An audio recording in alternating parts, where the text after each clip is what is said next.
With Iala, look, I think Iala's an absolute godsend for the WTA Tour. She's been brilliant for the publicity, for the profile, the interest she's creating. When we put stories on her on Tennis 365, she just absolutely explodes. She's a major superstar. Kagulat World. Grabe talaga ang ginagawa ni Pinoy's Pride na si Alexandra Alas sa buong tennis world. Kahit katatapos lang ng kanyang Miami Open campaign, patuloy pa rin siyang ginugulat ang mga legends at experts. Ngayon, si dating world number 4 at British tennis icon na si Greg Rusedski mismo ang napukaw ang atensyon niya. At ang prediction niya, posibleng crack ang top 10 ranking pa ni Alex ngayong 2026. Sa kanyang podcast na Off Court with Greg Rusedski, binigyang pansin ni Rusedski ang 20-year-old Filipina star pagkatapos ng kanyang round of 16 runs sa Miami. Ayon sa kanya, sobrang laki pa ng room for potential ni Ala. Nakikita niya ang isang player na hindi lang magaling sa court, kundi sobrang matalim din ang isip at taktika. Para kay Greg, si Alex ay the real deal. Isang racing star na may tamang attitude, work ethic, at hunger na kailangan para maging elite. Can she go beyond the top 10 and beyond? Well, I think she needs to improve the serve. The serve, gets you on the front foot from the start. And she's going to get physically stronger. She's got to get more time in the gym, build up the muscles, get a little bit quicker. She'll start hitting the ball harder. So Kahit natalo siya ng mabilis laban kay Karolina Muchova, naniniwala pa rin si Rusedski na masyadong magaling si Alex para hindi umabot sa top 10. she's still young. Let's not forget that. She's still very young and many more years to develop. And I think she's too good a player not to make it into the top 10. Yun ang nakakahanga. Kahit may areas for improvement tulad ng serve, ang overall game niya ay puno ng promise. Ang dating ng buong analysis ni Rusedski. Parang confirmation na hindi lang tayo ang naniniwala. Pati ang mga dating pro na tulad niya ay nakikita na si Alex ang future ng WTA. Good lefty siya, exceptional ang movement, at sobrang competitive. Patuloy na nag-i-improve ang firepower niya habang nagiging mas mature ang katawan at isip. Para sa isang commentator na sanay sa pressure ng big stages, ang ganitong praise ay malaking bagay. Hindi basta promising player, kundi isang athlete na may mental toughness at tactical smarts na maaring maging top 10 contender agad-agad. Sa social media, lalong sumabog ang lahat ng kumalat ang balita tungkol sa comment ni Greg. Maraming Pinoy fans ang puno ng overwhelming pride at excitement. Parang lahat ay nag-celebrate ng parang personal achievement. Grabe, legend na mismo ang nagsasabi na top 10 possible. Ang dating ng marami na may halo ng kaba at tuwa dahil alam nilang ito ang patunay na nasa tamang landas si Alex. May mga nagpo-post na may luha sa mata na ang journey niya mula wildcard hanggang career high ranking ay nagbibigay ng national boost. International tennis lovers naman ay nahahawa sa hype.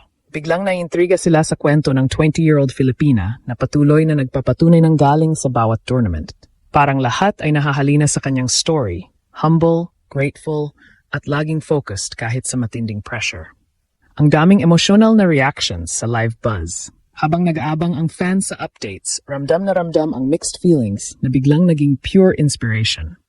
May kaunting lungkot pa rin sa Miami exit, pero mas malakas ang positivity na ang ganitong recognition mula kay Rusedski ay fuel para sa susunod na chapter. She's got the mental game talaga. Ang common opinion na kahit down sa score o laban sa top players, si Alex ay laging may paraan para i-push ang sarili. Young Pinoy athletes, inspired na inspired, parang kaya ko rin to kung magtatrabaho ng ganito ang nararamdaman nila. Abroad man o local, ang pride ay umaapaw. Mula sa watch parties hanggang online threads, puro laban Alex, top 10 incoming ang naririnig. Si Alex mismo, base sa kanyang post-Miami vibes, ay nananatiling grounded at thankful sa lahat ng suporta. Hindi siya nag-focus sa mga pagkukulang. Sa halip, committed siya sa pag-improve at pagdala ng bandera sa mas malalaking stage. Yun ang nakakawa sa lahat. Ang kanyang humility at dedication ang nagiging dahilan kung bakit pati si Greg Rusedski ay naniniwala na possible ang top 10 breakthrough ngayong taon. Para sa kanya, ang tennis ay hindi lang laro. Ito ang paraan para magbigay ng inspirasyon sa buong Pilipinas at sa susunod na henerasyon. Ngayon, habang papunta na siya sa Upper Austria Ladies Linz Open WTA 500 sa indoor clay, April 6 to 12, mas lalong interesting ang tanong. Magiging simula ba ito ng kanyang top 10 push? Fresh off ang momentum mula Miami, handa na siyang mag-adapt sa bagong surface at harapin ang heavy hitters. Career high ranking niya pa rin sa paligid ng top 30 to 40 At ang praise na tumula kay Rusetsky ay extra confidence boost. Maraming analysts ang sumasang-ayon. Ang kanyang lefty advantage, smart shot selection, at never give up attitude ay perpekto para sa clay rallies. Bukod pa yun, ang crowd factor, siguradong dadagsa ulit ang Pinoy fans sa Austria, parang Miami vibes na may flags at cheers. Ang ganda ng teaming nito lahat. Pagkatapos ng Respak story ni Coco Gauff laban kay Muchova, patuloy ang buzz sa tennis world tungkol kay Iala. Si Greg Rusetsky, na sanay mag-analyze ng mga future stars, ay nakikita ang bigger picture. Si Alex ay hindi lang flash in the pan. Siya ang tipo ng player na maaring mag-reshape ng WTA. Magdadala ng new audience, magdadala ng Asian representation, at magbibigay ng fresh energy sa sport. Ang kanyang journey ay patunay na sa tamang mindset at hard work, possibly ang lahat, kahit top 10 agad-agad. Sa buong Pilipinas, ang hype ay electric. Mula sa X hanggang Facebook at TikTok, puro positive opinions ang lumalabas. Maraming naniniwala na ito lang ang simula ng mas malalaking achievements, mas malalim na runs, mas malalaking titles, at patuloy na pag-akyat sa ranking. Kahit may areas pa siyang kailangang i-polish tulad ng serve para maging mas consistent sa malalaking laban, ang work ethic niya at good attitude ang magiging susi. At yun ang nakahanga sa lahat. Hindi siya nagmamadali. Step by step, pero sure na sure ang progress. Buong tennis world na patingin at hindi dahil sa champion, kundi dahil sa isang 20-year-old Filipina na patuloy na binabasag ang expectations. Si Alex muling naging sentro ng usapan matapos mapukaw ang atensyon ng isang tunay na legend, Greg Rusetsky. At hindi lang basta papuri ang ibinigay. Diretsahan niyang sinabi, posibleng top 10 agad ngayong 2026. Ibig sabihin nito, hindi na ito hype lang. Hindi na ito promising player narrative.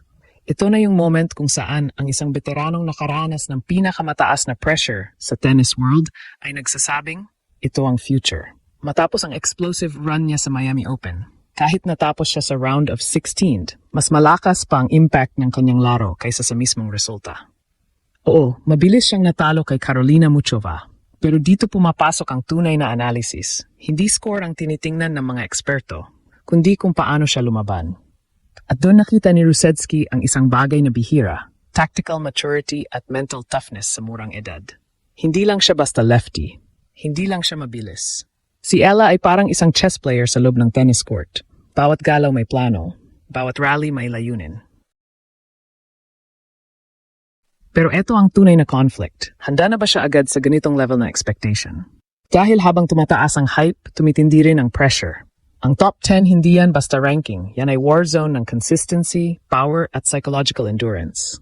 Dito sinusubok kung sino ang may killer instinct sa pinakamalalaking laban. At dito pumapasok ang Pinoy pride. Dahil hindi lang ito laban ni Alex para sa sarili niya. Ramdam ng buong Pilipinas, bawat puntos, bawat rally, parang laban din natin. Kaya nung kumalat ang statement ni Rusetsky, hindi lang ito balita. Parang pambansang panalo. Sa tactical side, klaro pa rin ang gap, lalo na sa serve consistency. Pero habang nagle-level up ang kanyang katawan at confidence, nagiging mas delikado ang kanyang baseline game. At sa clay, kung saan mahalaga ang patience at rally IQ, mas lalong lalabas ang kanyang strengths. Ngayon, papasok siya sa Upper Austria Ladies Linz Open, isang bagong battlefield, new surface, new challenge. Pero isang tanong ang umiikot sa buong mundo. Ito na ba ang simula ng kanyang top 10 invasion? Dahil kung ang Miami ang spark, ang susunod na tournaments na ang magiging apoy.